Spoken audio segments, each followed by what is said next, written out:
ओम शांति। आज 8/3/2026 की व्यक्तवाणी है और रिवाइज है 18/1/2009। तो बाबा ने के टाइटल दिया आज 40 वर्षीय व्यक्त पालना का रिटर्न। 4 बातें। शुभ चिंतक बनो, शुभ चिंतन करो, शुभ वृत्ति से शुभ वायुमंडल बनाओ तथा जीरो और हीरो की स्मृति में रहो। तो आज बाप दादा जो थे अपने सेवा के साथी बच्चों से मिलने आए हैं, है ना। तो आदि सेवा के साथी और साथ में जो अभी इतने सेवाधारी और हैं जो अच्छी सेवा की वृद्धि कर रहे हैं, तो बाप दादा अपने साथियों को देख के बहुत खुश हो रहे हैं और बाबा ये गीत गा रहे हैं, वहाँ मेरे विश्व परिवर्तन सेवा के साथी वहाँ। तो आज अमृत वेले में जब बाबा चारों ओर चक्कर लगाने गए तो बाबा को स्नेह की मालाएं बाप दादा के गले में डाली, क्योंकि आज 18 जनवरी है, जिस दिन ये मुरली चली थी उस दिन 18 जनवरी थी। तो 3 प्रकार की मालाएं बाबा कहते हैं एक डाली गई। तो एक थी जो बाप समान बनने वाले जो आत्माएं हैं उनका उमंग उत्साह की। दूसरी जो थी जो बांदेलियां हैं, जो बांदेली गोपिकाएं हैं, उन्हों की मालाएं थी, है ना। लेकिन उनके अमूल्य आंसुओं की माला भी थी, एक एक आंसू मोती समान चमक रहा था। और तीसरी माला बाबा ने बोला जो बच्चों की उलाहनों की थी। तो बाप दादा ने क्या देखा, सभी आज विशेष अमृत वेले में सभी विशेष स्नेह में समाये हुए हैं और बाप दादा ने भी सभी बच्चों को अपने बाहों में समा लिया। तो बाबा ने कहा वैसे तो आज के दिन स्नेह के साथ सर्व पावर्स की विल देने का भी था, क्योंकि अंत समय में जब ब्रह्मा बाबा ने शरीर छोड़ा तो प्रकाशमणि दादी को अपनी पावर्स विल की थी ना। तो वही बाबा कह रहे हैं कि साथ में सभी बच्चों को विल पावर्स की विल की। तो कई बच्चे पांडव भी और शक्तियाँ भी गुप्त रूप से, बाबा ने कहा कुछ बच्चे जो हैं वो अंतर्मुखी बन के पुरुषार्थ में तीव्र गति से चल रहे हैं, बाहर से दिखाई नहीं देते लेकिन पुरुषार्थी अच्छे हैं। तो बाबा ने कहा कि ज्ञानी तो आत्माएं तो सभी बच्चे हैं, लेकिन जो स्नेह की सब्जेक्ट भी बहुत ज़रूरी है, क्योंकि जो बाप की स्नेही आत्मा होगी उसको मेहनत नहीं करनी पड़ेगी, वो मोहब्बत से सहज ही सब अनुभव कर लेगी। तो बाबा ने कहा स्नेह की शक्ति जो है वो कैसी भी पहाड़ जैसी समस्या हो, है ना, वो पहाड़ को भी रुई बना देती है, क्योंकि जब परमात्म प्यार में किसी से हमें मोहब्बत होती है तो हम उसके लिए सब कुछ सहन करने को तैयार होते हैं ना। तो बाबा ने कहा स्नेह की शक्ति जो है, परमात्म स्नेह की जो शक्ति है, वो पहाड़ को भी रुई बना देती है और पहाड़ को भी पानी जैसा हल्का बना देती है। और बाबा ने कहा स्नेह जो है वो छत्र छाया भी है, छत्र छाया के अंदर सदा सेफ रहते हैं। तो बाबा ने स्नेह से तुमने परमात्मा को भी, भगवान को भी अपना दोस्त बना लिया, इसलिए खुदा दोस्त का यादगार है। तो बाबा ने कहा तुम्हें खुदा का दोस्त बना के कोई भी समस्या दोस्ती के नाते से सहज कर ली।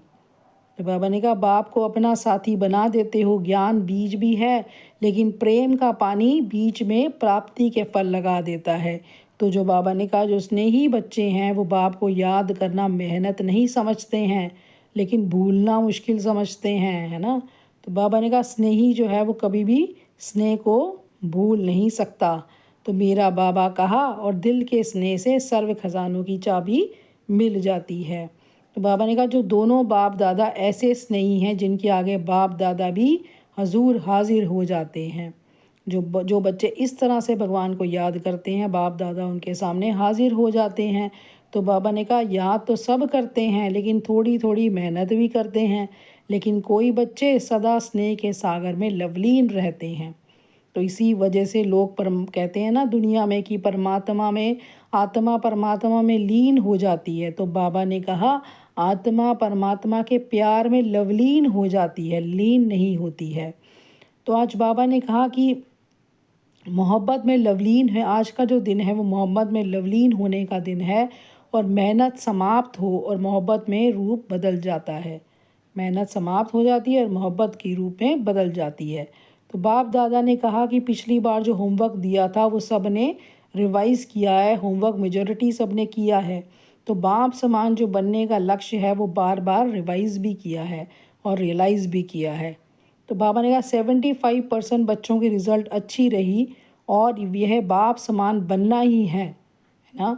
तो बाबा ने कहा ये लक्ष्य रखो कि कुछ भी तूफान आए, तो बाबा ने कहा तूफान तो आएगा, क्योंकि देखो कलयुग की समाप्ति का समय है, तो तूफान आएगा, परिवर्तन का समय है ना। लेकिन आप बच्चों के लिए तूफान क्या है? आपके लिए तो तूफान तोहफा है ना। क्योंकि बाप दादा के वरदान का हार सभी पुरुषार्थी बच्चों के माथे पर है। तो जिन्होंने दृढ़ संकल्प अर्थात दृढ़ता की चाबी कार्य में लगाई, उनकी रिजल्ट में सफलता मिली। तो दृढ़ता की चाबी से ही सफलता मिलती है। तो बाबा ने कहा लेकिन सदा काल के लिए करो ऐसे, सदा काल के लिए तूफान को तोहफा बनाकर समस्या को समाधान रूप देकर आगे बढ़ते चलो। तो बाप दादा ने कहा अभी के रिजल्ट से तो मैं खुश हूँ, है ना, और योग तपस्या की है, इसमें लक्ष्य दृढ़ रखा है, बनना ही है। फिर बाबा ने कहा जैसे 40 वर्ष हो गए हैं, 40 वर्ष की वक्त पालना की मुरली है ये। तो बाबा ने कहा 40 वर्ष वक्त पालना के पूरे हुए, तो 40 में पहले क्या आता है, यानी मैथ्स में पीछे से देखेंगे ना, पीछे से पहले क्या आता है? बिंदु, ज़ीरो। तो बाबा ने कहा ज़ीरो याद दिलाता है, क्या ज़ीरो क्या याद दिलाता है? कि मैं हीरो हूँ, यानी मैं आत्मा बिंदु हीरो हूँ, सच्चा हीरो, महान हीरो हूँ, और हीरो पाटदारी बन हर कार्य हीरो समान करना है। जो एक्टर होता है ना, हीरो हीरो होता है एक्टर, तो मैं कौन हूँ? हीरो पाटधारी, क्योंकि मैं शुरू से ही पाट बजा रहा हूँ, और मैं जो हर कार्य हीरो की तरह ही करना है। हीरो कैसे करता है? हर चैलेंज में जीत के आता है, तो मुझे भी ऐसे ही बनना है। तो बाबा ने कहा जो तो ज़ीरो हीरो ये सदा याद रहे, और बाकी जो 4 है, 40 है ना, 40 में ज़ीरो तो बाबा ने बता दिया, ज़ीरो मतलब हीरो। और दूसरा बाबा ने कहा जो 4 है उसमें 4 बातें बाबा भी बताएंगे जो नेचुरल जीवन में करनी है, दृढ़ता पूर्वक करनी है। तो बाबा पूछ रहे हैं करेंगे ना, तैयार हैं? बाबा ने कहा कुछ भी पेपर आवे, लेकिन 4 बातें अपने जीवन में हमें करनी ही हैं। तो बाबा ने बोला पक्का पक्का पक्का, पीछे वाले पक्के हैं ना? तो बाबा ने बोला कच्चे को तो माया खा जाती है, इसलिए पक्का रहना।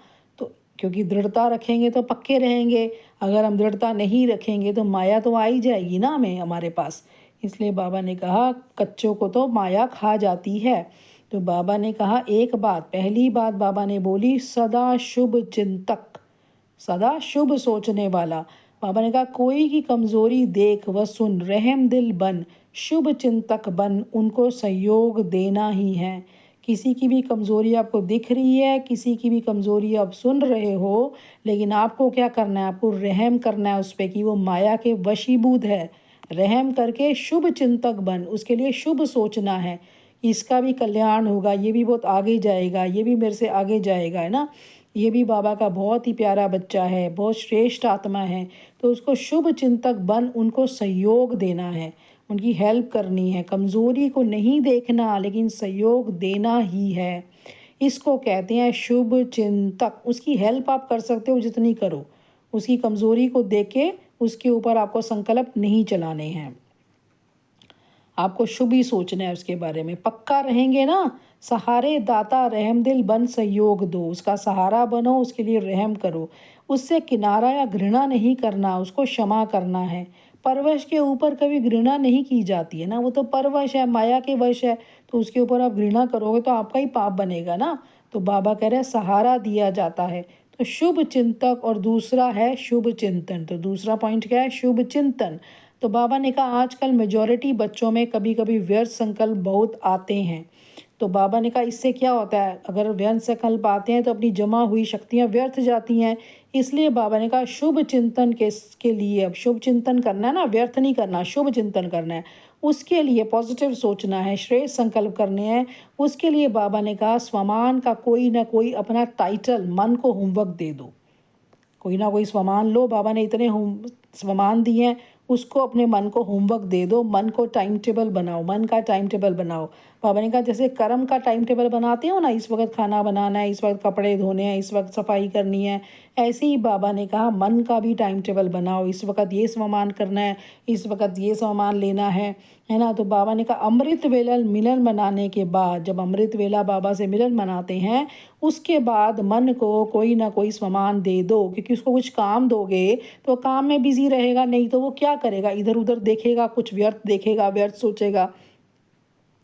इसलिए बाबा ने कहा मन को कोई ना कोई स्वमान दे दो। लेकिन जैसे सुनाया है ना कि 12 13 बारी सभी को टाइम मिलता है, दिन में 12-13 बार तो फ्री होते हो ना। तो बाबा ने कहा उसमें क्या करो, रियलाइज़ भी करो और रिवाइज़ भी करो। जो आपने सामान लिया है उसको रियलाइज़ करो, उसको रिवाइज़ करो कि जैसे आपने लिया मैं शांत स्वरूप हूँ, तो उसको रियलाइज़ करो कि मैं सच में शांत स्वरूप आत्मा हूँ, मैं शिव बाबा की संतान हूँ, मैं परम धाम निवासी हूँ, मैं शांति के सागर की संतान हूँ, मैं कभी शांत नहीं हो सकती, है ना।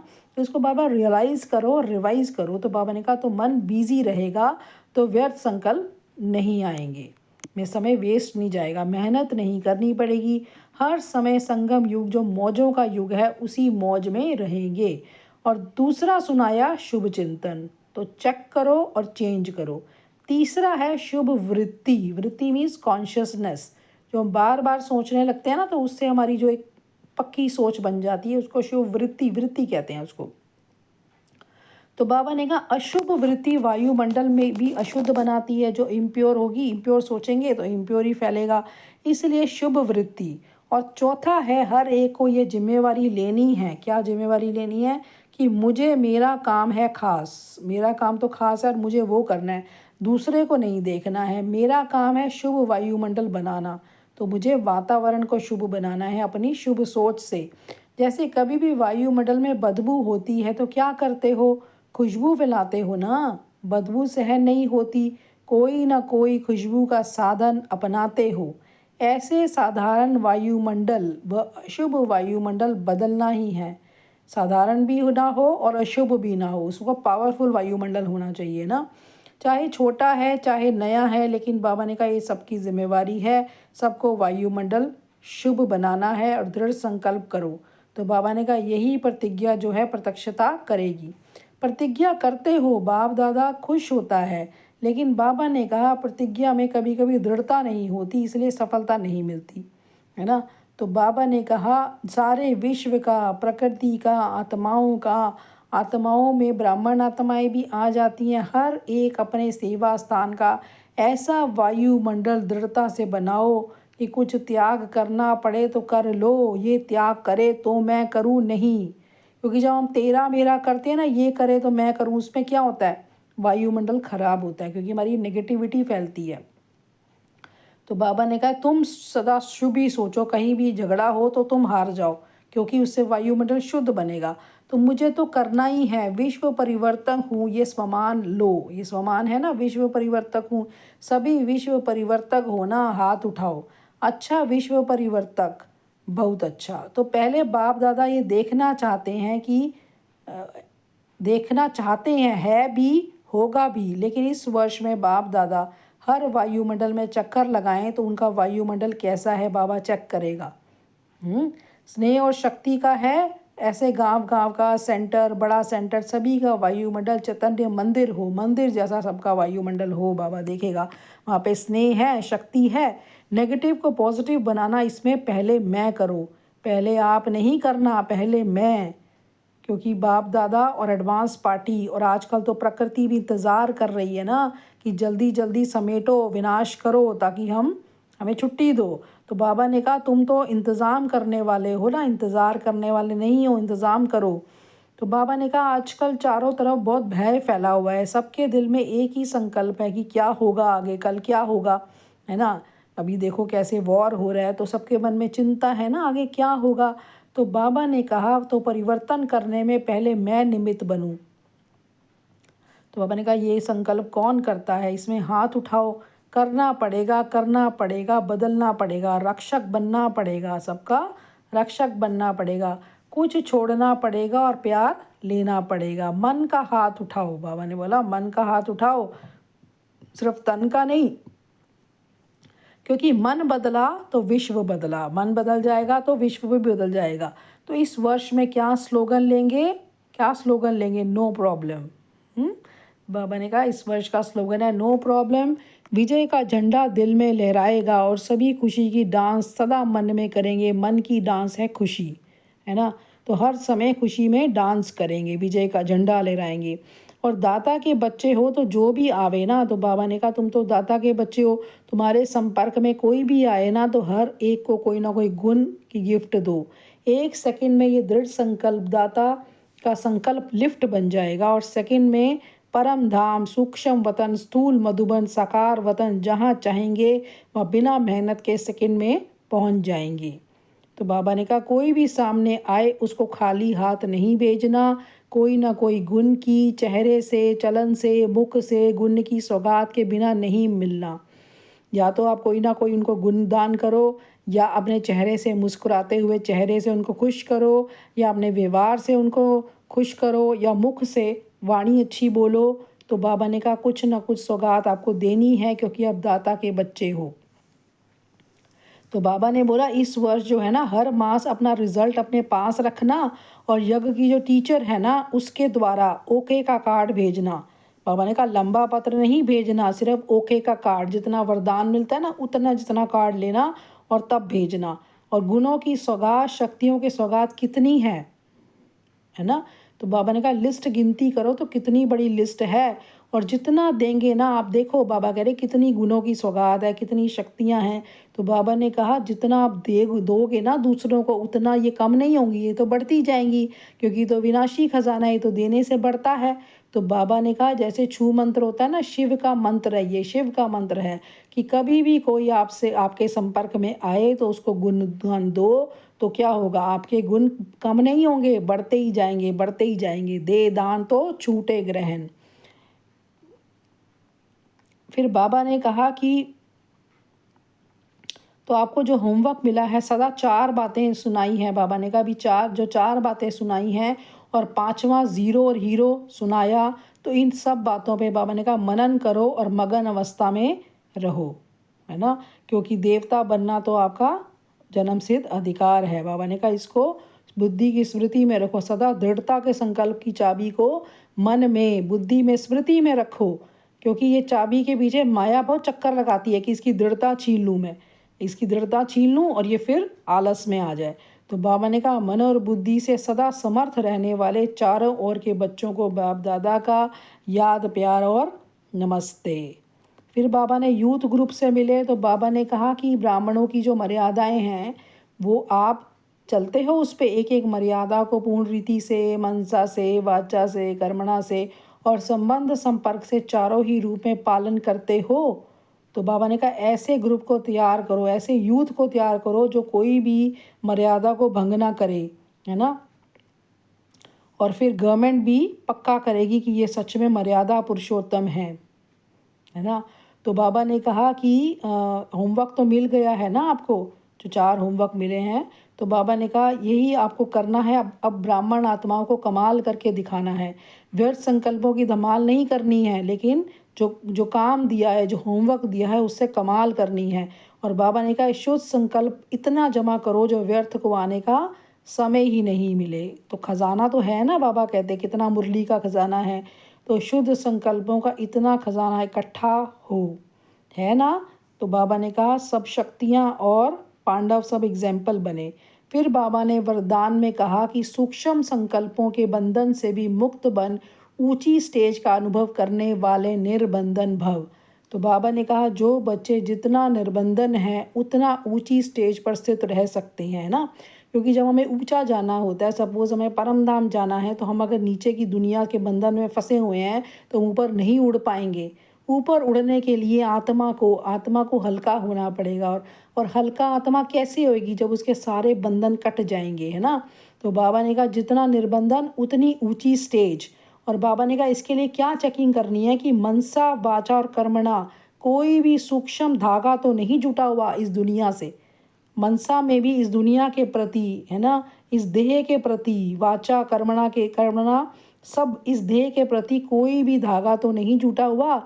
एक बाप के सिवाय बाबा कहते हैं कहीं भी धागा ना जुटा हो, कोई भी याद ना आए। अपनी देह भी याद आई, क्योंकि देह के पीछे तो सारी चीज़ें हैं ना। देह याद आई तो देह के साथ देह के संबंध याद आएंगे, देह के पदार्थ याद आएंगे, दुनिया सब एक के पीछे आ जाएगी अगर देह याद आई तो। और देह भूल गई तो ये सब भूल जाएगा। अगर हो गया कि मैं आत्मा हूँ, सोल कॉन्शियस बन गए, तो ये सब छोड़ना आसान है। तो बाबा ने स्वमान दिया है कि सदा सोचो मैं निर्बंधन हूँ। इस वरदान को स्मृति में रख सारी दुनिया को माया की जाल से मुक्त करने की सेवा करो। खुद को तो करना ही करना है और सारी दुनिया को भी माया की जाल से मुक्त करने की सेवा करनी है। फिर बाबा ने कहा, देही अभिमानी स्थिति द्वारा तन और मन की हलचल को समाप्त करने वाले ही अचल रहते हैं, है ना। जो भी हमारे तन में हलचल आती है या मन में हलचल आती है, जैसे तन में हमारे कष्ट हो रहा है, तन में हमें दर्द हो रहा है, लेकिन अगर मैं बॉडी कॉन्शियस में हूँ तो वो दर्द मुझे हलचल में लाएगा। मन में व्यर्थ संकल्प आ रहे हैं, मन में व्यर्थ आ रहा है, मन में भय आ रहा है, मन में ईर्ष्या आ रही है, लेकिन अगर मैं उसे डिटैच नहीं हूँ, अगर मैं आत्मा उसे साक्षी नहीं हूँ, बॉडी कॉन्शियस में हूँ, तो मैं हलचल में आऊँगी। लेकिन अगर मैं देही अभिमानी स्थिति में हूँ, अगर मैं सोल कॉन्शियस में हूँ, तो मुझे मुझे कोई फ़र्क नहीं पड़ेगा मेरे शरीर में दर्द हो रहा है, मेरे मन में कितना भी व्यर्थ संकल्प आ रहा है, क्योंकि मैं इन सब से साक्षी हूँ, इन सब से न्यारी हूँ मैं आत्मा, है ना। मैं इन सब से डिटैच्ड हूँ, इसलिए मैं सदा ही अचल रहूँगी। फिर बाबा ने वक्त इशारा दिया कि समस्याओं का काम तो है आना, समस्याएं तो आएंगी, लेकिन जो निश्चय बुद्धि आत्मा है उसका क्या काम है? उसका काम है सदा समाधान स्वरूप रहना, हर समस्या को समाधान में परिवर्तन करना। तो क्योंकि हर ब्राह्मण आत्मा ने ब्राह्मण जन्म लेते ही माया को चैलेंज किया है ना। जैसे ही ब्राह्मण बने, उसने एक ठेका क्या लिया कि हम इस माया के राज्य को बदलेंगे। यही तो ठेका लिया ना, विश्व परिवर्तन करेंगे। विश्व परिवर्तन क्या कि हम जो इतनी माया का राज्य जो चला हुआ है उसको ख़त्म करके एक सत्य धर्म की स्थापना करेंगे, मदद करेंगे भगवान की। तो बाबा ने कहा, आपने माया को चैलेंज किया है कि हम माया जीत बनने वाले हैं, तो माया तो आएगी ना, टेस्टिंग तो करेगी ना कि देखूं तो सही कितना माया जीत बना है, आपको अपनी तरफ लाने की कोशिश करेगी। तो बाबा ने कहा, जब चैलेंज किया है तो माया सामना तो करेगी ना।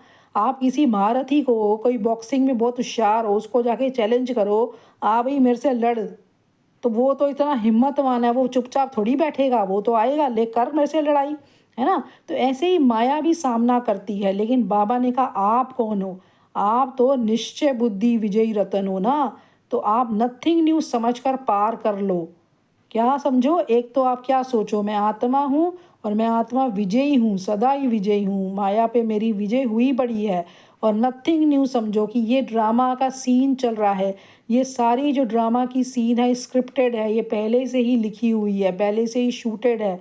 तो ये कुछ इसमें नया नहीं है, सब नथिंग न्यू है, मैंने पहले भी पार किया था और मैं अब भी पार करूँगी।